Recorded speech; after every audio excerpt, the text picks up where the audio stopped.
Alright folks, Genius Idiot, we are back playing Criminal Case on Facebook, and we are heading on to case number 32. Civil Blood.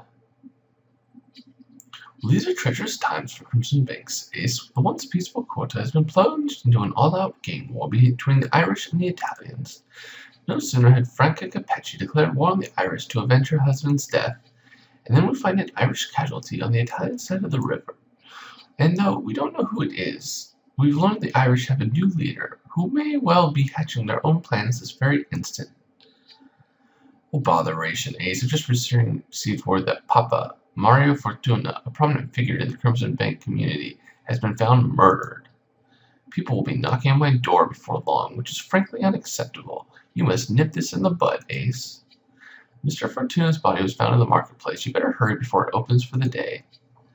Let us proceed at the market square at once. Ace, we have a crime scene to secure. Ooh. Dun dun dun. Dun dun dun. Hey Lizzie. Good morning everybody. Good afternoon and good night. Hey crazy? Well, there's the guy, there's the stuff, so let's go.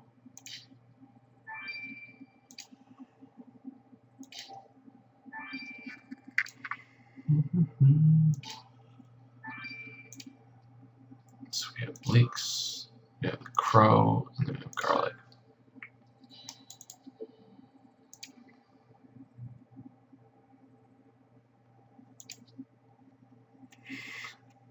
The victim did get boxed in.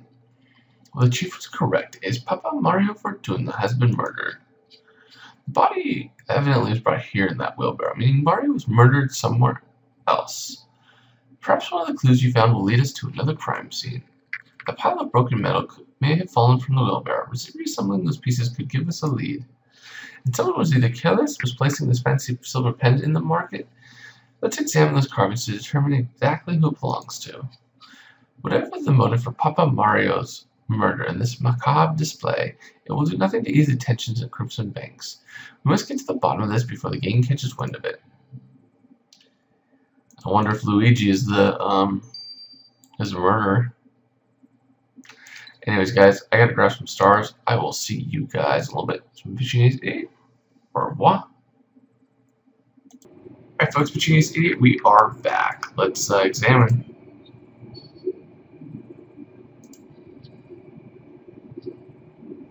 Does it say Fiona's? Oh no, Fortuna's. Okay.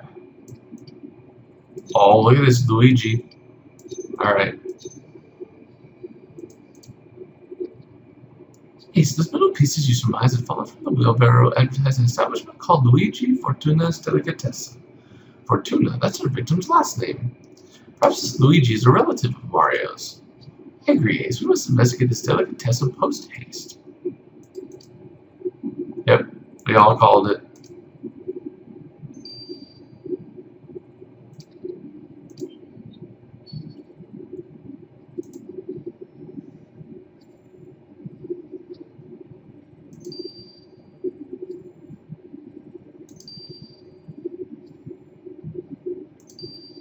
Yes, if you're on YouTube and you didn't catch the stream, we've been talking about pizzas.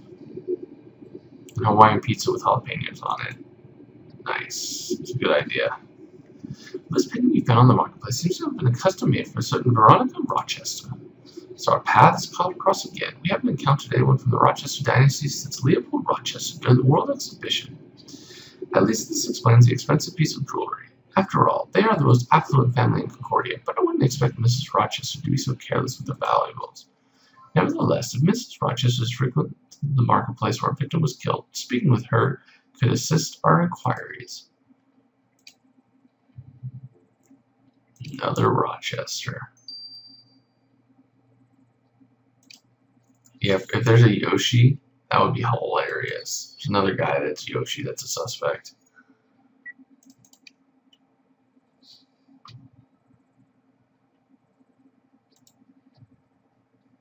So that's obviously new. The wallet's new. We have spoon, color hat, phone, blank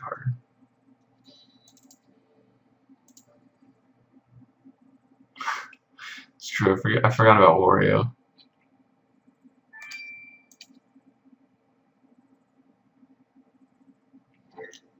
Oh, look at the state of this establishment, Ace. A broken window, an upturned chair. This must be where Papa Mario was killed. And Mamma Mia! Mario was murdered. I was about to report this damage, but now you're saying my brother is dead? Well, I'm afraid so. I take this as your delicatessen? Si, it's me, Luigi. Mario was my brother. I can't believe he is gone. Oh, please have a seat, Mr. Fortuna. General Ace will speak to you in a moment. In the meantime, let's secure the delicatessen. If Papa Mario was killed here, there must be clues.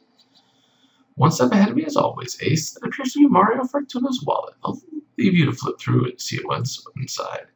In that flyer and headline also feature the victim's likeness, but much of the content has been obscured. It's a fine thing you brought your dusting kit, Ace.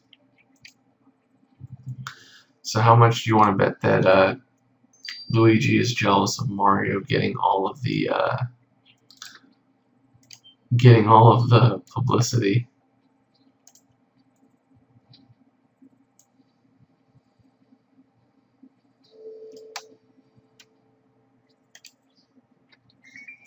Ace, I can't make head nor tail that message on Papa Mario's flyer. Be thus when thou art dead, and I will kill thee. What the devil does that mean? You're right. What is evident is that this was a threat against our victim. We better send this flyer to Evie. Perhaps she can make some sense of it.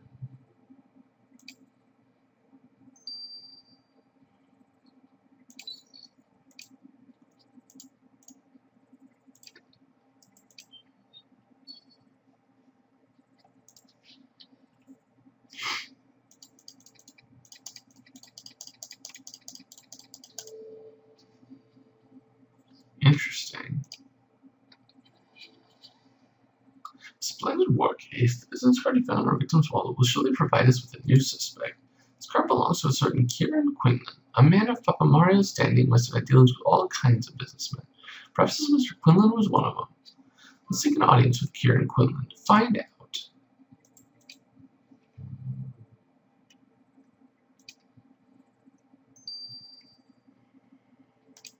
Alright, let's start talking to the victims, or to the suspects. Hey, pardon me, Mrs. Rochester. General Ace is from the flying squad. We found your pendant in the marketplace, and...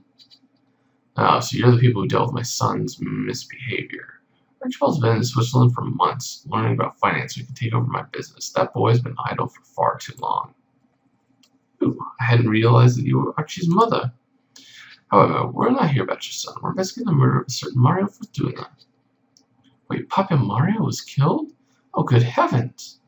These are grim times for Crimson Banks, General Ace. First talks of game war, then stalwart members of the community being murdered. When will this end? Well, soon, if we have anything to say about it. Do you know of anyone who might have wished Mario dead? I'm afraid not. Now, excuse me, General Ace, I have security arrangements to attend to. A business owner must protect their own interests in troubled times.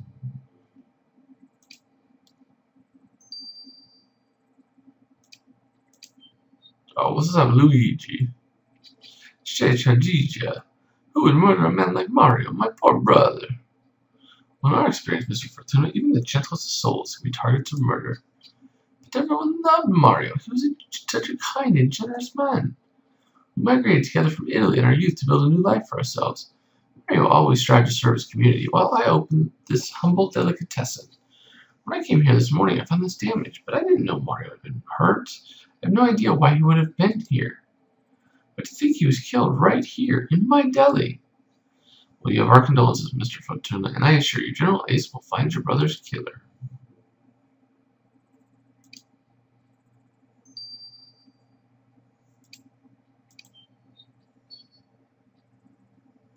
Oh, top of the morning, what can I do for you this fine day? Well, General Ace is investigating the murder of a possible acquaintance of yours, Mr. Quinlan, of Mario Fortuna. Hey, Begora, surely you're not talking about Papa Mario. I'm afraid we are, Mr. Quinlan. Were you and he associates? Well, not particularly. I've traded in this district for many years and spoke with him occasionally at formal gatherings, but I didn't really know the man. This is a tragedy for everyone in Crimson Banks. I respect him, Mr. Fortuna. He's been an integral part of this community for decades. If there's a way I can assist your investigation, General Ace. Don't hesitate to ask. Oh, we will not hesitate to ask.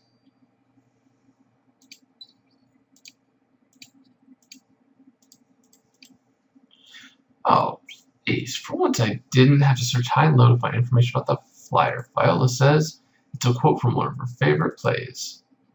Very well, Viola, do indulge us. Well, this phrase is taken from a climactic soliloquy from William Shakespeare's Othello. More specifically, it's an excited utterance by Othello himself as he tries to justify the strangling of his wife Desdemona. Strangling? Well, that removes any doubt. Ace's message was written by Papa Mario's killer, and they seem to have an affinity for Shakespeare. However, the culprit will have to stage quite a performance to escape your clutches, Ace. Oh, strangling a family member. Definitely all roads are pointing to Luigi. Well, far be it from me to express admiration for the killer, Ace, but sometimes one must give him credit for resourcefulness. I don't understand, Richard. Have you discovered something unusual in the victim's body? You mean apart from the fact that he was strangled with a flag garland? An unconventional murder weapon, I must say. After the initial struggle, the killer then wrapped the victim up in a gruesome display for all to see. Furthermore, given the victim's body temperature and the fact that rigor mortis is set in, I can also confirm Papa Mario was killed last night. A fascinating phenomenon, rigor mortis. Roughly 6 hours after death, the muscles of the human body stiffen up. Papa Mario here is as rigid as a beanpole, indicating that he's been dead for about 10 hours. So Papa Mario was killed in the middle of the night. But there's more. Ace found traces of red substance on the garland, precisely where the killer would have gripped the cord. The killer's blood, perchance? No, pizza sauce. Evidently, the murderer had eaten some pizza before the struggle ensued. Well, supreme clue if I ever saw one, Ace. We're looking for a killer who eats pizza. No, it'd definitely be me. I don't really like Shakespeare, but I know of Shakespeare. Well, we've had enough that an Irishman was murdered after Franco Capecci declared war against the Irish, but the death of a pillar of the Crimson Banks community in a public place would no doubt raise tensions even further. By all accounts, Mario Fortuna was an upstanding citizen, adored by his brother Luigi, and highly respected by the other members of his Crimson Bank community. If we're to find Papa Mario's killer, I hate to add fuel to fire, Ace, but I found something you need to see. There's a secret stash of weapons hidden right here in Crimson Banks. Really now? That's interesting. We'll get to that in Chapter 2. This has been PG's88. Over and out.